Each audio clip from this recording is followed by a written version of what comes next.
welcome to the Big Seven Stories on Wells Television. I am Bolanle Oduekun Ayola. Every week we count the 7 stories that everyone is talking about. If it made the headlines, it's right here. Let's get into the Big Seven.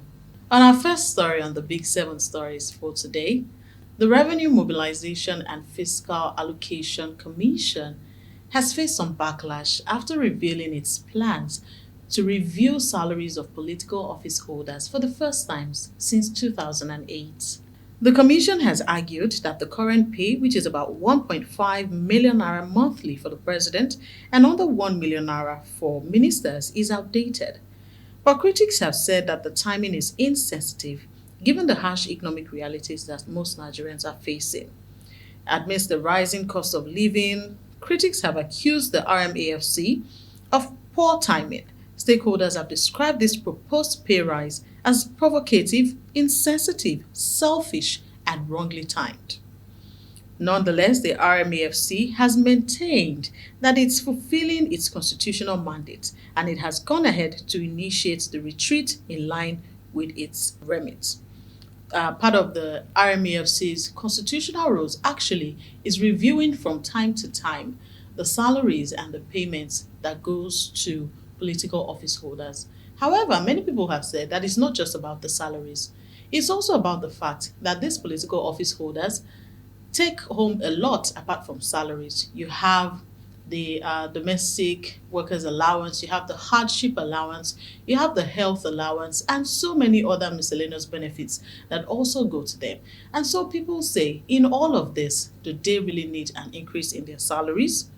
Well, this proposal has been viewed by the public as tone deaf because of the economic hardship. Seeing that the president has said that Nigerians need to tighten their belts, Nigerians are now asking the question, don't political office holders also need to tighten their belts? Our second story on the Big Seven Stories for today.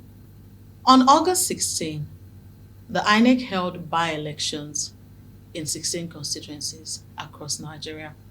APC swapped 12 constituencies, with the PDP winning 1 constituency, the NNPP winning 1 constituency, and APGA winning 2 constituencies. President Bola Tinubu praised the INEC for conducting a largely peaceful election. He congratulated the APC's strong showing and leadership figures like newly elected party chairman Professor Nentawe Iwata for showcasing unity and popular support in the renewed Hope agenda.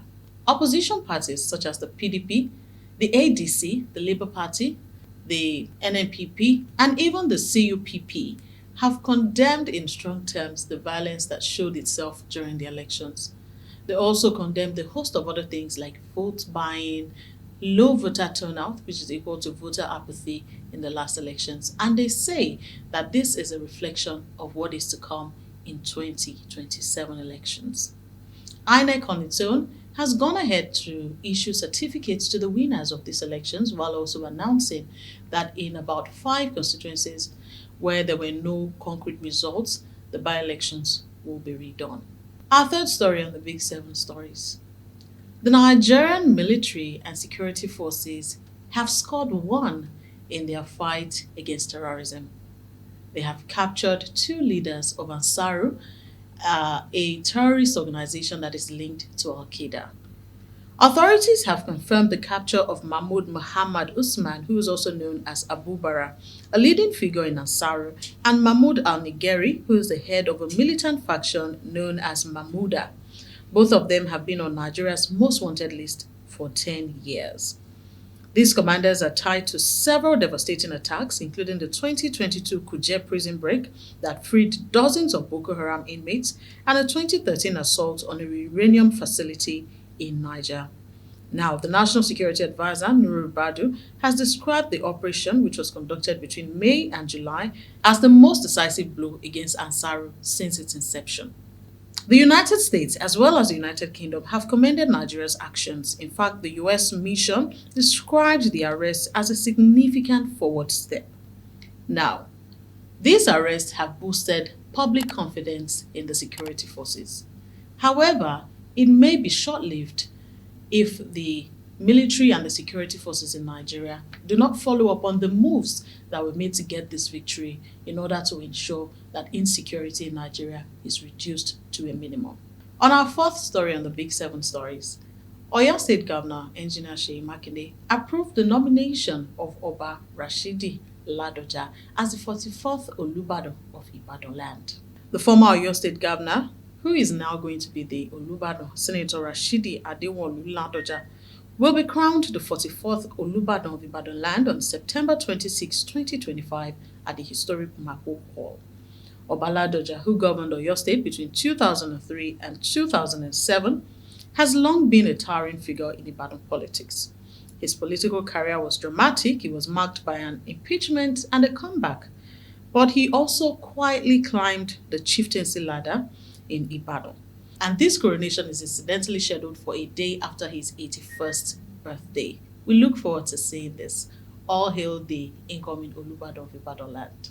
On our fifth story today, Nigeria's gross foreign exchange reserves around 19th of August hit somewhere around 41 million US dollars. This is the highest levels that have been reached since December 3rd, 2021, and it signals a strong rebound over the past 4 years. There have been recent gains that have been remarkable in the month of August, an increase of approximately 1.46 billion since August 1st, averaging about 81 million per day. And this brings the country closer to achieving the Central Bank of Nigeria's long-term target of $100 billion in reserves. However, experts are warning that the gain must be sustained through steady production, genuine economic diversification, and disciplined debt management. Otherwise, the reserves could slip again, exposing the naira and the economy to fresh shocks. There's also maintaining fiscal responsibility, because right now, even though our reserves have gone up, Nigeria is heavily indebted. And so, to avoid the reserves going down further, there must be a look at revenue generation and also fiscal responsibility. On our sixth story for today, the UN has declared famine in Gaza. Let's take a look at some of the things that must happen before the UN can declare famine in any country of the world. There must be at least 20% of households facing catastrophic food shortages. There must also be 30% of children suffering acute malnutrition. And also, there must be a death rate of 2 per 10,000 persons per day due to starvation. We've all seen the sad pictures that have flooded the internet of children hungry and malnourished in Gaza. We've also seen the gestures made by people surrounding them, going as far as trying to send aid in terms of food via river channel. Now, Israel has said that the UN doesn't have accurate data and that the UN is lying, saying that there is nothing like famine in Gaza. The UN Secretary General, Antonio Guterres, and humanitarian chiefs called the famine a man-made disaster and avoidable if aid had been allowed through. Other agencies like UNICEF, the WFP, the FAO, and the WHO are warning that the crisis will accelerate without a ceasefire and unhindered humanitarian access. And to wrap it up on the Big Seven stories, our last story in the sporting scene. The Nigerian men's basketball team, the Tigers, lost to Senegal and have been eliminated from the 2025 FIBA AfroBasket. They had a 91-75 quarterfinal defeat to Senegal in Luanda, Angola, and Nigeria has exited despite an unbeaten streak throughout their group stages. And that's how the week looked. 7 stories in one clear picture. Thanks for watching. I am Bolanle Uduekun Ayola, and this is Wells Television.